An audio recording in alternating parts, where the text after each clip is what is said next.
అంటే మీరు రాజకీయాల్లో రావాలనే ఆలోచన అయితే కుటుంబంలో తల్లిదండ్రుల నుంచి వచ్చింది. అవును సార్. రాజకీయాల్లో మీరు సర్పంచ్ నుంచి ఎమ్మెల్యేగా ఎదిగిన క్రమం మాత్రం ఫస్ట్ మీ బ్రదర్ పూరి జగన్నాథ్, 2 వైఎస్ జగన్మోహన్ రెడ్డి అవును గారు. అవును సార్.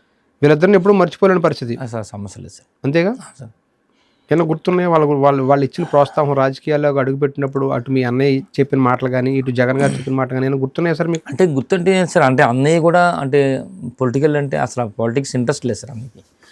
నేను ఇలాగా టికెట్ ఇచ్చిందారు చెప్పాను, ఇలాగా ఇచ్చారని చేస్తామని చెప్పినప్పుడు చెయ్యరా చెప్పి అన్నారు తప్ప అంతగా ఇన్వాల్వ్ అంటే అంత ఇంట్రెస్ట్ ఉంటుంది సార్ పాలిటిక్స్. ఇంట్రెస్ట్ లేకపోయినా ఏదో ఒక్క మాట అని చెప్పుంటాడు ఆయన. అవకాశం వచ్చింది కదా, అందరికీ రాదు అవకాశం, చేసుకోరా బాగా చేస్తామని చెప్పి అన్నారు, మాట అన్నారు.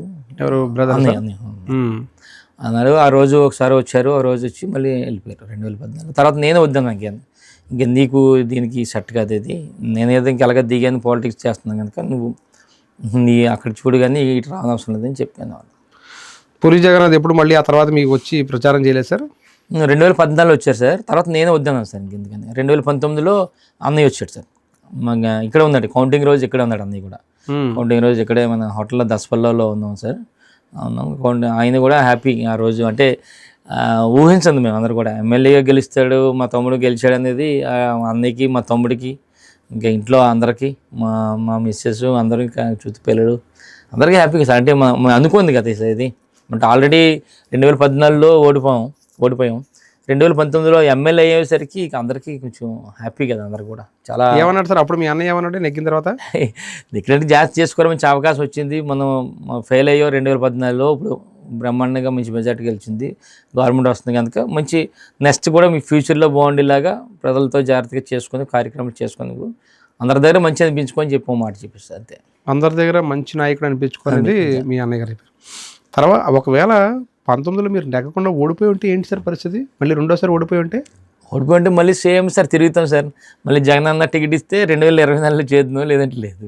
కానీ వదలం కదా సార్, ఎటువతలే. కానీ ఎందుకంటే ఒకటే సార్ మేము అనుకుంది, జగనన్నతో చివరి వరకు గడపాలనేది, ఉండాలనేది ఇంకా మేము డిసైడ్ అయ్యాం సార్. ఇంకా ఎందుకంటే జగనన్న మాకు టికెట్ ఇవ్వడం చాలా గొప్ప సార్. ఎందుకు ఇవ్వాలి అసలు? మాకు నాతో పాటు చాలామంది సీనియర్స్ ఉన్నారు, వాళ్ళందరినీ కాదు నాకు ఇవ్వడం అంటే చాలా ఇది సార్.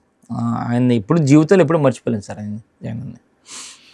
ఒకనొక సందర్భంలో నాకు ఆయన దేవుడు అని కూడా మీరు అన్నట్టున్నారు. అవును సార్, అవును సార్. నాకు జగన్మోహన్ రెడ్డి గారు చాలా ప్రత్యక్ష దేవుడు సార్. అంటే చెప్పాలంటే సార్, ఎలాగంటే రాజకీయంగా కాకుండా ఆర్థికంగా నాకు చాలా హెల్ప్ చేశారు సార్ జగన్ గారు. ఎందుకంటే నేను చాలా ఇబ్బంది పడుతున్న టైంలో కూడా ఎమ్మెల్యే టైంలోనే నాకు ఆర్థికంగా ఎవరు చేయరు సార్, చేశారు. అందుకని ఇక ఒక పక్క రాజకీయ భిక్ష పెట్టి, ఒక పక్క ఏమో ఆర్థికంగా నిలబెట్టి చేశారంటే నిజంగా ఎందుకు ఇంకా. ఎమ్మెల్యే ఉండే అప్పులు బాల్ అయిపోయారా సార్? ఏంటి పరిస్థితి? అప్పులు అంటే మరి ఉందా సార్ ఆ టైంలో?